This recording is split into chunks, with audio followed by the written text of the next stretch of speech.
ഖുത്ബുൽ അഖ്താബ്, ഗൗസുൽ ആലം എന്ന് വിശേഷിക്കപ്പെടുന്ന ഔലിയാക്കളുടെ സമുന്നതരായ നേതൃത്വം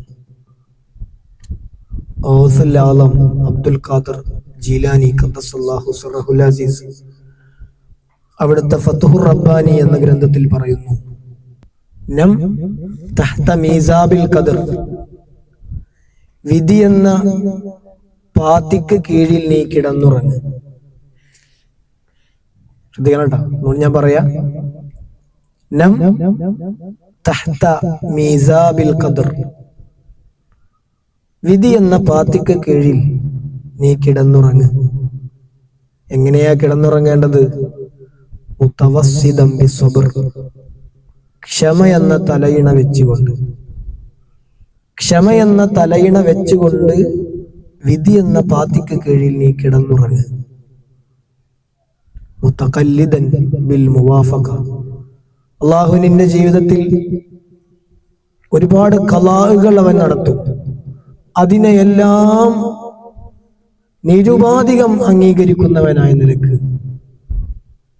പിന്നെ എങ്ങനെ? ആബിദൻ, ഈ വിഷമങ്ങളും പ്രയാസങ്ങളൊക്കെ ഉണ്ടാവുമ്പോ നീ അവനിൽ നിന്ന് അകലാതെ അവനെ ആരാധിക്കുന്നവനായ നിലക്കും നീ കിടന്നുറങ്ങ്. ബിൻതിലാലിൽ ഫറജ്, എങ്ങനെയാണ് ഈ പ്രവർത്തനങ്ങളൊക്കെ നീ എങ്ങനെയാണ് ചെയ്യേണ്ടത്? ഇൻഷാ അല്ലാഹ് ഒരു ദിവസം ഇതെല്ലാം ഫറജാവും, ഇതെല്ലാം ഒരു ദിവസം ഫത്ഹാവും. ഞാൻ ഇന്ന് അനുഭവിക്കുന്ന എൻ്റെ എല്ലാ വേദനകൾക്കും ഒരു ദിവസം ഒരു വലിയ ഫത്ഹ് കിട്ടുമെന്ന പ്രതീക്ഷയോടുകൂടെ നിരന്തരം അല്ലാഹുവിനെ ഇബാദത്ത് ചെയ്യുന്നവനായ നിലക്ക്, അവന്റെ എല്ലാ ഖലാഉകളിലും അവനെ അംഗീകരിക്കുന്നവനായ നിലക്ക് ക്ഷമ എന്ന തലയിണ വെച്ച് വിധി എന്ന പാത്തിക്ക് കീഴിൽ മോനെ നീ കിടന്നുറങ്ങ്. എന്താ പറഞ്ഞത്? മുതഅല്ലിമീങ്ങളെ സംബന്ധിച്ചിടത്തോളം, അല്ലെങ്കിൽ ഒരു മനുഷ്യനെ സംബന്ധിച്ചിടത്തോളം ഒരു വലിയ വിഷയമാണ് ക്ഷമ. തീരെ ഞമ്മക്കില്ലാത്തതും എന്നാൽ ഞമ്മക്ക് വല്ലാണ്ട് ആവശ്യമുള്ളതുമായ സാധനമാണ് ക്ഷമ. അതുകൊണ്ടാണ് ഹബീബ് മുഹമ്മദ് റസൂലുള്ളാഹി സ്വല്ലല്ലാഹു അലൈഹി വസല്ലം തങ്ങൾ പറയുന്നു, അസ്സബ്റു നിസ്ഫുൽ ഈമാൻ, ഈമാനിന്റെ പകുതിയാണ് ക്ഷമ. ഈമാൻ അതിനെ ഒരു പകുതി കണക്കാക്കിയാൽ അതിന്റെ പകുതി ക്ഷമയാണ്. എന്തൊരു വാക്കാണത്! അത്ര ഇമ്പോർട്ടന്റ് ആണ് നമ്മുടെ ജീവിതത്തിൽ ക്ഷമ. ഓതി പഠിക്കാൻ വേണ്ടി വന്ന നമ്മൾ, അള്ളാഹുവിനെ അറിയാൻ വേണ്ടി വന്ന നമ്മള് അതിനു വേണ്ടി ഇറങ്ങുമ്പോൾ ഒരുപാട് തടസ്സങ്ങൾ ഉണ്ടാവാം, ഒരുപാട് പ്രയാസങ്ങൾ ഉണ്ടാവാം. ഭക്ഷണം ഒരു പ്രശ്നമായേക്കാം, താമസം ഒരു പ്രശ്നമായേക്കാം, യാത്ര അതൊരു പ്രശ്നമായേക്കാം, ചിലരെ വേർപിരിഞ്ഞു നിൽക്കൽ, ചിലരെ വിട്ടുപിരിഞ്ഞു നിൽക്കൽ ഇതൊരു പ്രശ്നമായേക്കാം. വേണ്ട പോലെ സാമ്പത്തികം ഉപയോഗപ്പെടുത്താൻ കഴിയാതെ ആ വിഷയത്തിൽ പ്രയാസപ്പെട്ടേക്കാം. ഇങ്ങനെ ഇങ്ങനെ ഇങ്ങനെ പഠനം ആഗ്രഹിച്ച് അള്ളാഹുവിനെ അറിയാൻ ഇറങ്ങിത്തിരിച്ച് അള്ളാഹുവിനെ അറിയണം, അള്ളാഹുവിനെ പഠിക്കണം, അള്ളാഹുവിനെ പുലിക്കണം എന്ന് ആഗ്രഹിച്ച് ഇറങ്ങിത്തിരിച്ച നമ്മൾ ഒരുപാട് പ്രതിസന്ധികൾ നമ്മുടെ മുമ്പിൽ വന്നേക്കാം. ഇങ്ങനെയൊക്കെ വന്നാലും ഗൗസുൽ ആലമിന്റെ വാക്ക്, നം തഹ്ത മീസാബിൽ ഖദർ മുതവസ്സിദം ബിസ്സബ്ർ, ക്ഷമ എന്ന തലയിണ വെച്ച് ആ വിധി എന്ന പാത്തിക്ക് കീഴിൽ നീ കിടന്നുറങ്ങ്. ഒരു വീടിന് അതിന്റെ വീടിന്റെ മുകളിൽ വരുന്ന വെള്ളമൊക്കെ താഴേക്ക് ഒലിച്ചു പോകാൻ ഉണ്ടാക്കുന്ന സാധനമാണ് പാത്തി.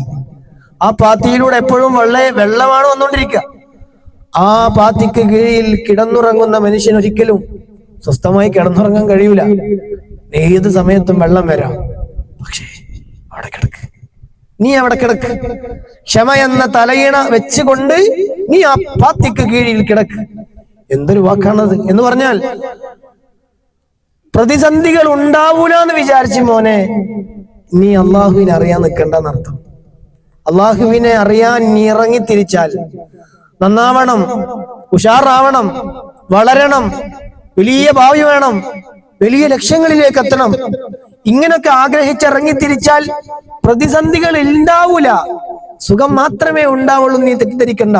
ഒരു പാത്തിയിൽ നിന്ന് ഏത് നിമിഷവും വെള്ളം ചാടുന്നത് പോലെ നിന്റെ ജീവിതത്തിൽ ഏത് നിമിഷവും പ്രതിസന്ധികൾ വരാം, പ്രയാസങ്ങൾ വരാം. പക്ഷേ എന്ത് വലിയ പ്രതിസന്ധികൾ നിന്റെ തലക്ക് മുകളിൽ വന്നു വീണാലും ക്ഷമയാണ് നിന്റെ തലയിണ. നിന്റെ തലയിണ ക്ഷമയാണ്. ആ ക്ഷമയെന്ന തലയിണയെ മുറുക്കി പിടിച്ച് അതിന്റെ മേലിൽ തലവെച്ച് നീ അങ്ങ് കിടന്നുറങ്ങിയേക്ക്. എന്തൊരു വാക്കാണ്, എന്തൊരു വാക്കാണ്! ഒരു രക്ഷയുമില്ലാത്ത സംഭവമാണത് ക്ഷമ. നമുക്കത് കഴിയൂല, പെട്ടെന്ന് നമ്മൾ പ്രതികരിക്കും. അല്ലെങ്കിൽ നമുക്ക് എന്തൊരു റിസ്ക് ആണ് റബ്ബേ, എന്തൊരു ബുദ്ധിമുട്ടാണ് റബ്ബേ, എത്രത്തോളം ഞാൻ സഹിക്കണം റബ്ബേ, എത്ര ഇതിന് അങ്ങേയറ്റാണ് റബ്ബേ. ഞാനടങ്ങുന്ന, നിങ്ങളടങ്ങുന്ന നമ്മുടെ വാചകങ്ങളാണ് ഞാൻ ഈ പറഞ്ഞത്. പക്ഷേ ക്ഷമിക്കണം. ആ ക്ഷമയാണല്ലോ നമ്മെ ഇവിടെ ഇരുത്തിയത്. എന്തൊക്കെ പ്രതിസന്ധികൾ നമ്മുടെ മുമ്പിൽ വന്നു, എന്തൊക്കെ വലിയ വലിയ പ്രതിസന്ധികൾ നമ്മുടെ മുന്നിലൂടെ കടന്നുപോയി.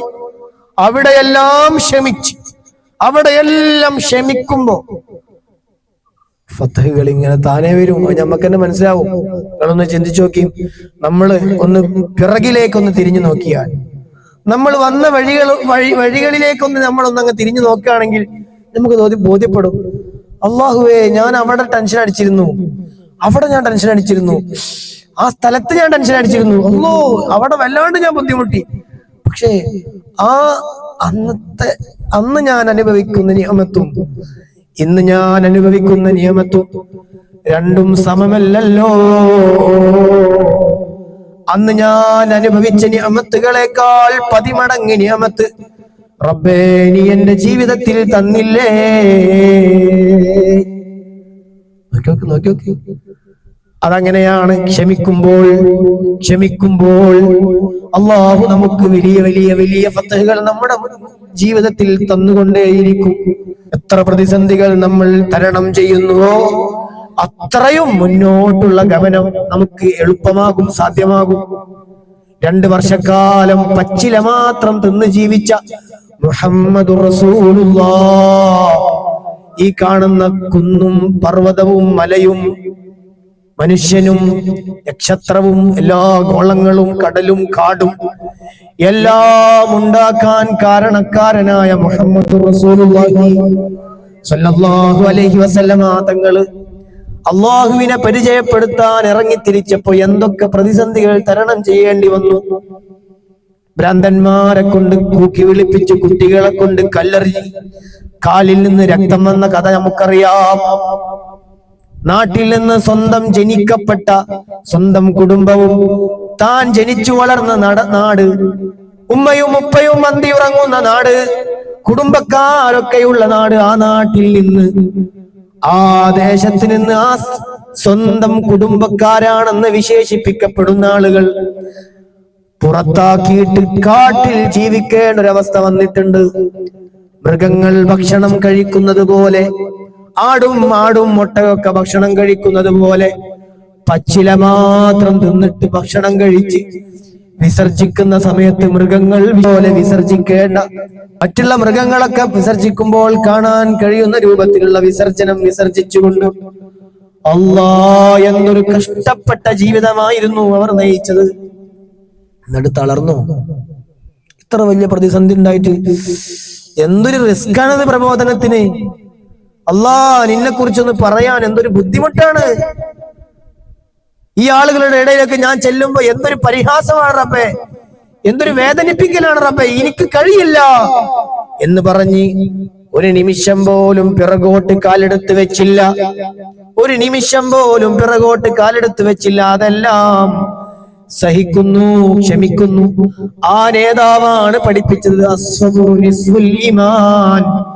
പിന്നെ എങ്ങനെയാണ് അവിടുത്തെ അനുയായി ആ നേതാവിനെ യഥോചിതം ഉൾക്കൊണ്ട അനുയായി, മുത്തുനബിയാകുന്ന ലോകത്തെ യഥോചിതം തിരിച്ചറിഞ്ഞ അനുയായി ഗൗസുൽ-ആദം തങ്ങൾ പിന്നെ എങ്ങനെയാണ് ഇത് പറയാതിരിക്കുക? രണ്ടും ഒരേ ദിശയിൽ സഞ്ചരിക്കുന്ന മഹാമനീഷികളല്ലേ എന്നല്ല. ഒരാള് വരച്ചു കാണിച്ചു തന്ന അതേ വഴിയിലൂടെ സഞ്ചരിക്കുന്ന ആളല്ലേ മറ്റൊരാൾ. അതാണ് ഒരേ വാചകം അസ്സബ്റു നിസ്ഫുൽ ഈമാൻ എന്നൊരാൾ പറഞ്ഞെങ്കിൽ മറ്റൊരാൾ അതിന്റെ വേറൊരു രൂപത്തിൽ അതിനെ പറഞ്ഞു എന്ന് മാത്രം. തഹ്ത മീസാബിൽ ഖദർ, വിധി എന്ന പാത്തിക്കു കീഴിൽ നീ അങ്ങ് കിടന്നുറങ്ങ്. മുത്തവസ്സിദം ബിസ്സബ്ർ, ക്ഷമയെന്ന തലയിണ വെച്ചുകൊണ്ട്, ക്ഷമയെന്ന തലയിണ വെച്ചുകൊണ്ട് വിധി എന്ന പാത്തിക്കു കീഴിൽ നീ അങ്ങ് കിടന്നുറങ്ങിയേക്ക്. പോരാ, മുതഖല്ലിദം ബിൽ മുവാഫഖ, മുവാഫത്ത് കൊണ്ട് അനുകരിക്കുന്നവനാകണം നീ. നിന്റെ ജീവിതത്തിൽ അല്ലാഹു പല കാര്യങ്ങളും കണക്കാക്കും. ഖൈറും ഷർറും നിന്റെ ജീവിതത്തിൽ അവൻ ഖലാ ചെയ്യും, അവൻ വിധിക്കും. ഏത് വിധിയിലും അവനെ കൃത്യമായി അനുകരിക്കുന്നവനാകണം നീ. ആബിദൻ, നീ എന്നും ഇബാദത്ത് ചെയ്യുന്നവനാകണം. എന്ത് തടസ്സം നിന്റെ ജീവിതത്തിൽ വന്നാലും, എന്ത് പ്രയാസം നിന്റെ ജീവിതത്തിൽ വന്നാലും അവന്റെ ത്വഅത്തിനെ തൊട്ട് നീ വഴിമാറല്ലേ. അവനെ ആരാധിക്കുന്നതിനെ തൊട്ട്, അവനിലേക്ക് സഞ്ചരിക്കുന്നതിനെ തൊട്ട് നീ ദിശ മാറി സഞ്ചരിക്കല്ലേ. ഫറജ്, ഒരു ദിവസം ഇൻഷാ അല്ലാഹ് ഞാൻ അനുഭവിക്കുന്ന വിഷമങ്ങൾക്ക് ഫറജ് ഉണ്ട്. ഞാൻ അനുഭവിക്കുന്ന എന്റെ പ്രതിസന്ധികളിൽ നിന്ന് ഞാനൊരു ദിവസം രക്ഷപ്പെടും. എന്റെ റബ്ബ് എനിക്കൊരു വഴി കാണിച്ചു തരും എന്ന പ്രതീക്ഷയോടുകൂടെ നിന്റെ റബ്ബിനെ നീ ഒന്ന് ആരാധിക്കണേ. എന്തൊരു വാചകാണ്, വല്ലാത്ത വാചകാണ്. പകർത്തണം, കാണാതെ പഠിക്കണം. ഔസുലാദം തങ്ങള് അള്ളാഹുലേക്ക് അത്ര അടുത്ത ആളാണ്, അത്ര അടുത്താണ്. ഔലിയാക്കളുടെ നേതാവല്ലേ. അപ്പൊ പറയുന്ന വാക്ക് അത്രയും എഫക്റ്റ് ആയിരിക്കും, അത്രയും പോയിന്റ് ആയിരിക്കും, അത്ര വലിയ കാതലുള്ള വർത്താനേ പറയുള്ളൂ ഔസുലാദം. അള്ളാഹു തൗഫീഖ് ചെയ്യട്ടെ.